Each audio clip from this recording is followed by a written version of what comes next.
nibyo reka mbasuze kandi mbahe ikaze mbifurize kugubwa neza iki gitondo tariki 16 z'ukwezi kwa kane umwaka w'ibihumbi 2026 kuri mikoro ndi Bosco iyi ni Region Info ndahabaye turi kumwe kugira ngo turebe aya makuru akomeje kugenda agarukaho cyangwa se asirikira hano mu karere ka Afurika y'ibiyaga bigari, asirikira hano muri Afurika ndetse n'ahandi hirya no hino. Mwabantu mwe mwese rero mudahwema kutugaragariza ko mudukunda, mudahwema kutugaragariza ko mudukurikirana, abatubwira ko bari mu gihugu cya Uganda, abatubwira ko bari muri Zambia ndetse n'ahandi hagiye hatandukanye. Ndabasuhuje abari muri Repubulika Demokarasi ya Kongo, mu Burundi ndetse no mu Rwanda mwese, kandi nanone ndabasuhuje. Turi ku itariki 16 nk'uko nanjye mbivuga, nta kindi rero kiduteranyirije aha ni amakuru. Tugiye kunyarukira i Geneve turareba imyanzuro ikomeye cyane yafatiwemo, ariko kandi nanone turasuzuma byinshi ku buryo bwagutse naho ibi bintu biri kwerekeza. Ese byaba biri kwerekeza ku ntambara, byaba biri kwerekeza ku mahoro, igisubizo cyaba kigiye kuboneka byifashe bite? Dore ko mwagiye mubibona kenshi ko iyo aya masezerano yabagaho byagiraga ingaruka zikomeye cyane nyuma yaho bidateye kabiri. Leta zunze ubumwe za Amerika zamaze kwinjira mu kibazo cyo mu burasirazuba bwa Repubulika Iharanira Demokarasi ya Kongo, ariko unyemerere ntangirane n'ingingo zikomeye cyane. Bari i Geneve bishimye cyane, ni hafi 23 ndetse ibi byabaye nyuma y'umwanzuro watangajwe, uvuga yuko kugeza kuri ubu ngubu hagomba kubaho kuvanga ingabo ku ruhande rwa FC23 ndetse no ku ruhande rwa leta y'Kinshasa. Uku kuvanga ingabo ku ruhande rwa FC23 ni ingingo bishimiye cyane, ariko nyamara FC23 ntabwo babonye ko, cyangwa se ntabwo bigeze bamenya ko ari ingingo igiye kubashyira mu byago bikomeye cyane, ari ingingo igiye kuba yabataruhabo, ari ingingo igiye kubashyingura cyangwa se igiye kubata mu mwobo. Ibi ngibi rero nibyo ngiye kuba nakubwira, ngiye kuba nava imuzi n'imuzingo. Sinzi niba ari umugani, ariko hari ibyo numvishe ngo imbeba yakurikiye akaryoshye. Mu by'ukuri niba ari munsi y'iki ngo ihakura inda y'akabati, menya ari munsi y'akabati.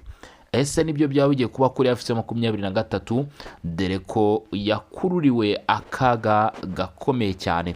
Umutwe wa 23 twibukiranya ni umutwe mu by'ukuri uri kubarizwa hano mu burasirazuba bwa Repubulika Demokarasi ya Kongo umunsi ku wundi. Ni umutwe ugaragara mu bice bya Kivu y'Amajyepfo ndetse no bice bya Kivu y'Amajyaruguru. Iyi AFC23 rero yamaze kuba yagambanirwa. Imyanzuro bamwe bati yafashwe kera, abandi bati ni inyigo ikomeye cyane ya politike yakozwe, ikorwa n'ibihugu birimo Leta Zunze Ubumwe za Amerika, abahanga bakomeye cyane, igihugu giteye imbere mu nzego zose zishoboka. Hanyuma rero cyari igitekerezo cyiza kuri Repubulika Demokarasi ya Kongo, ndetse yemwe kikaba igitekerezo cyanzwe na Katari, ariko gishyigikiwe n'ubumwe bw'Uburayi, ndetse ari nayo mpamvu uyu munsi benshi bavuga bati ibiganiro byimuriwe mu Busuwisi barabyemera, batariko hari impamvu yabiteye cyangwa se hari impamvu yari byishe inyuma. Iyo mpamvu rero niyo tugiye kuba twareba. AFC23 yishimiye icyemezo cyafashwe, aho izi nyeshyamba zemerewe kuba zakohereza hari cyakozwe bita Memorandum of Understanding, kije gikurikira IGMV. Ubwo ni ya masezerano nyine, ni inyito agenda ahabwa ni joint mechanism n'ibiki. Ubu rero kuri inshuro ntago habaye ibyo ngibyo, ahubwo bayise IGMV plus cyangwa se Memorandum of Understanding. Nubundi baravuga bati amasezerano yamaze gufatwa, cyangwa se ibigomba gufatwa byo byamaze gufatwa, atahubwo nanone icyiciro cyo kubyubahiriza nacyo cyamaze kugerwaho. guhagarika imirwano, gufungura ibibuga by'indege, gushyiraho izo gahunda zo korohereza ubutabazi, kuva mu bice n'ibindi bigiye bitandukanye. Ati guhererekanya imfungwa, ibyo byose byamaze kuba byagerwaho muri IGMV.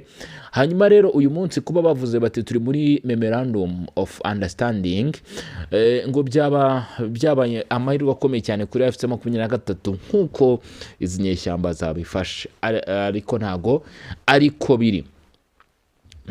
ariko biri bimeze bite rero? Ni ukuvuga ngo biravugwa ko ubu tuvugana ingabo, impamvu mvuze ngo biravugwa ko ntabwo biratangira gushyirwa mu bikorwa, byavuzwe cyangwa se byanditswe n'urugero, ariko ntabwo biratangira gushyirwa mu bikorwa ngo tubone bibaye. Niyo mpamvu tuvuga tuti rero biravugwa rero abarwanyi ba FC23 bemerewe gutanga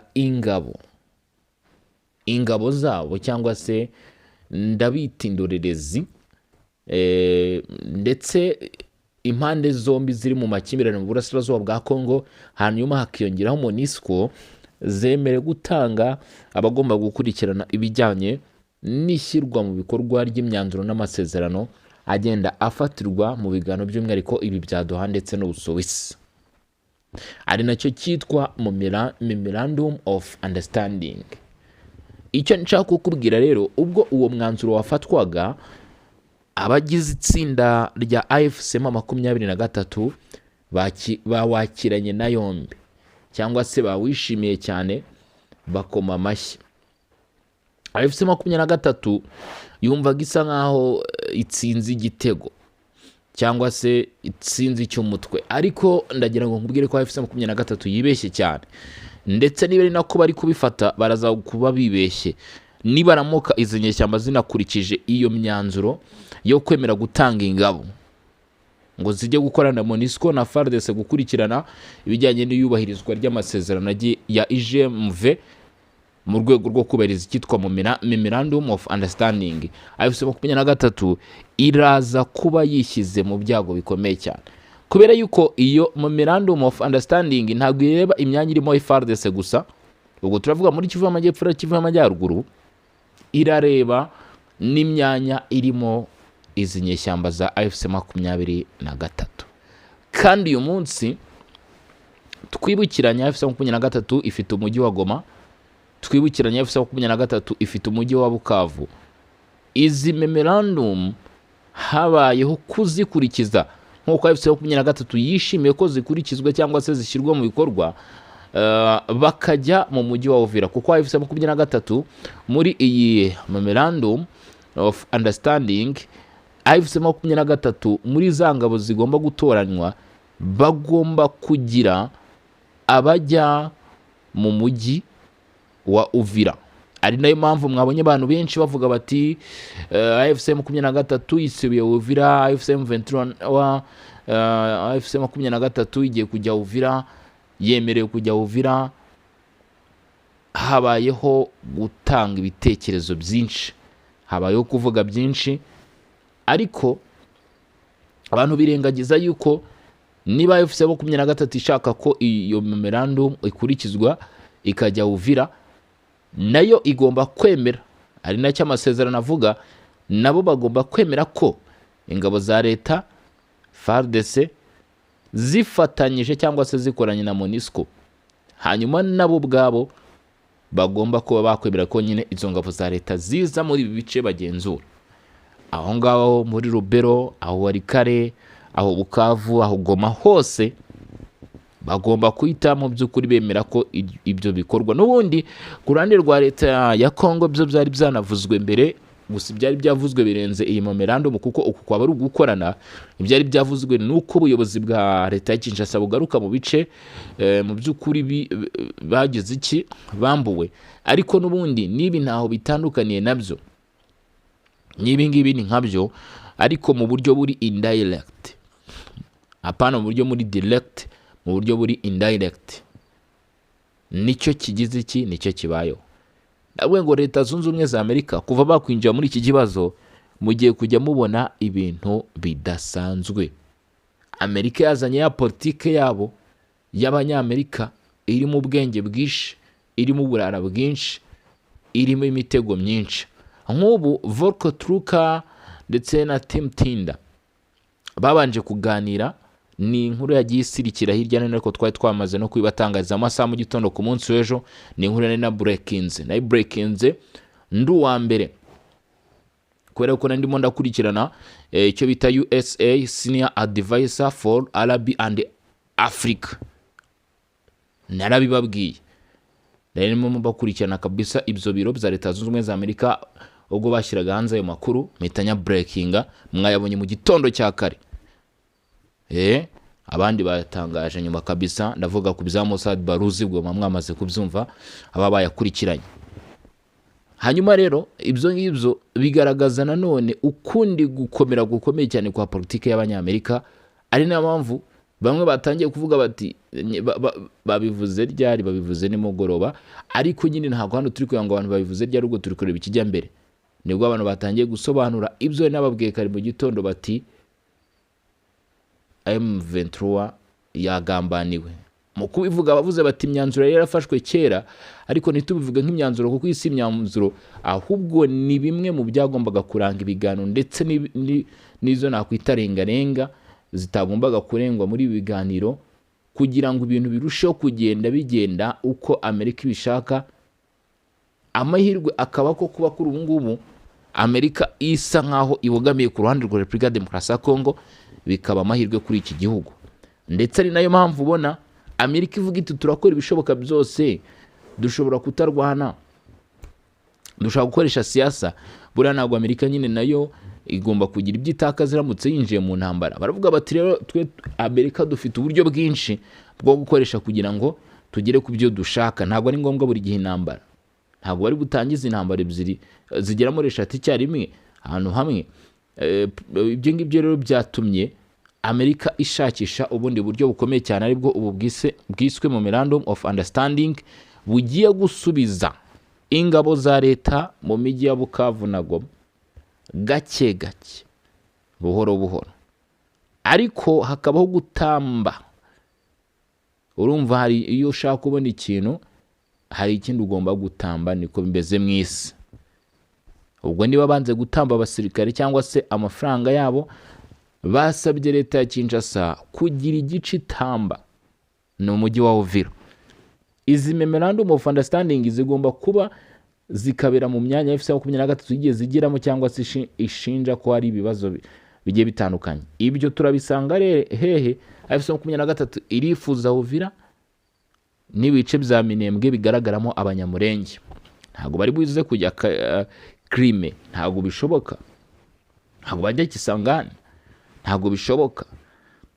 Barajya hehe? Uvira, barajya Minembwe.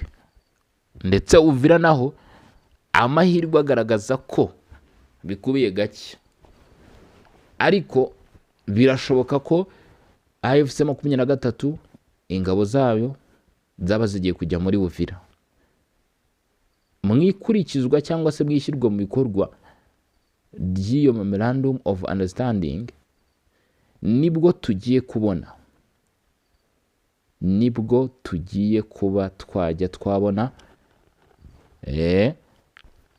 ko ingabo za leta nazo zirafata ingabo zabo bizeye, bajyaho ku kibuga cy'indege, bajyaho mu mujyi wa Goma, bajyaho za Bukavu, za Masisi Centre, za Sake, bakurikirane uburyo ki iyo IGMV Plus iraba iri gukorwa.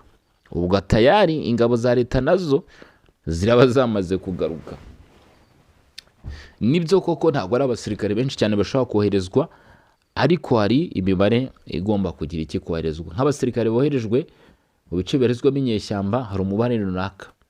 Nibwo amakuru rero araba atangiye kugenda, ndavuga ya FC23, amabanga yabo, ibikorwa byabo bya buri munsi bimenyekana.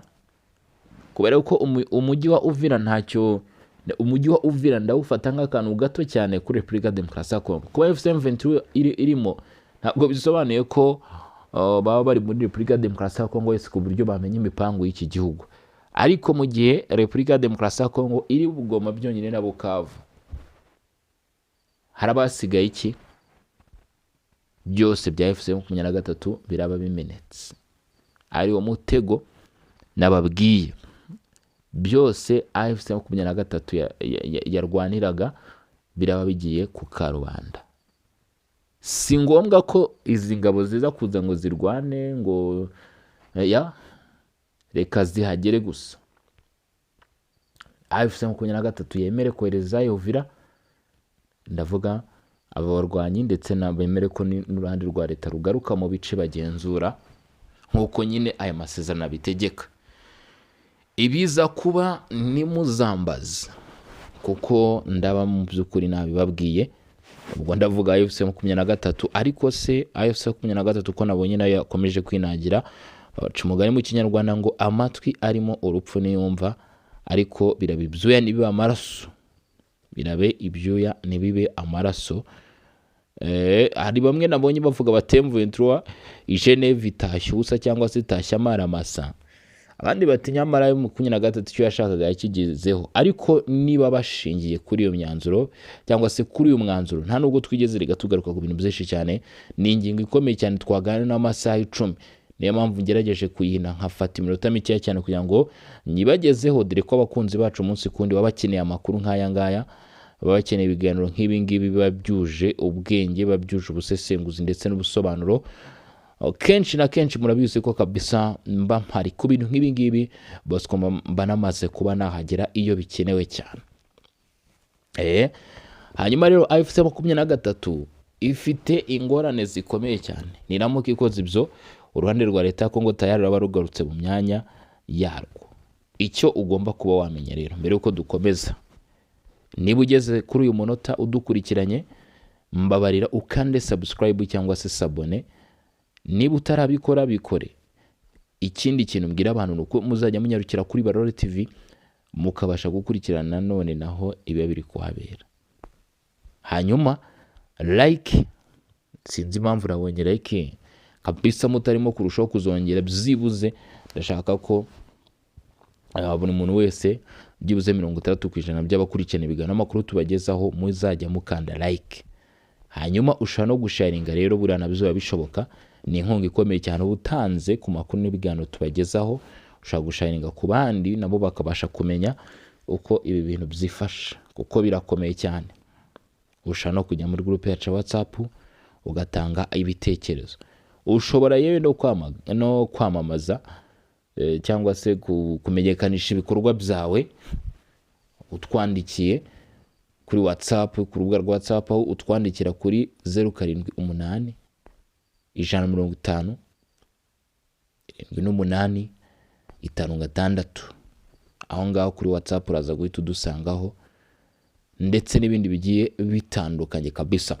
Hanyuma rero reka nkubwire yuko kuri ngubu ibice bigiye bitandukanye, mu gihe ibyo FC23 yemeje biramuka bikurikijwe, ibice birimo Goma ndetse na Bukavu biraba biri mu kaga gakomeye ndetse na kangaratete katazaborohera kwikuramo. Nakagunguru baraba baguyemo. Ni mu gihe n'umundi kugeza kuri ubu ngubu hagitegerejwe rero umwanzuro w'ibigomba kugerwaho cyangwa se gufatwa.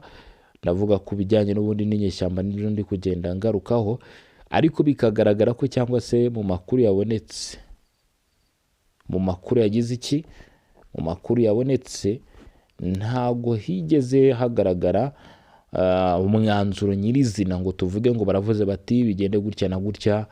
Ibyo ntago biragerwaho. Muri biganiro baragaragaza ko bitaragira iki, bitaragerwaho. Hakiri intambwe ndende y'ibikenewe gukorwa kugira ngo bisobanure iki, bisobanure byizo ingingo zigenda zifatwa. Ni ibiganiro rero byabaga ku nshuro ya 9. Bigaragara ko ari ibiganiro bigikomeje, byagize bitya byanzuye imyanzuro igiye itandukanye, ari nayo tumaze kuba twabagezaho kuva ku munota wa mbere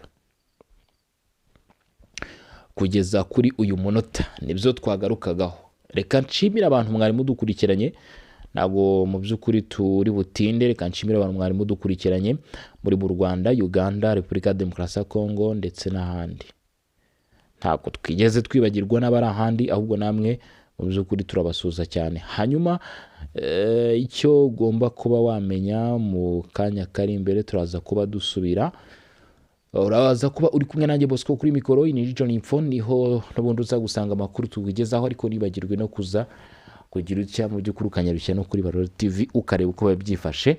Sasa rero nshatse ndumva n'abansubikiye ahangaha, tukaza gusukura mu masaha ari imbere tureba n'andi makuru abagezweho.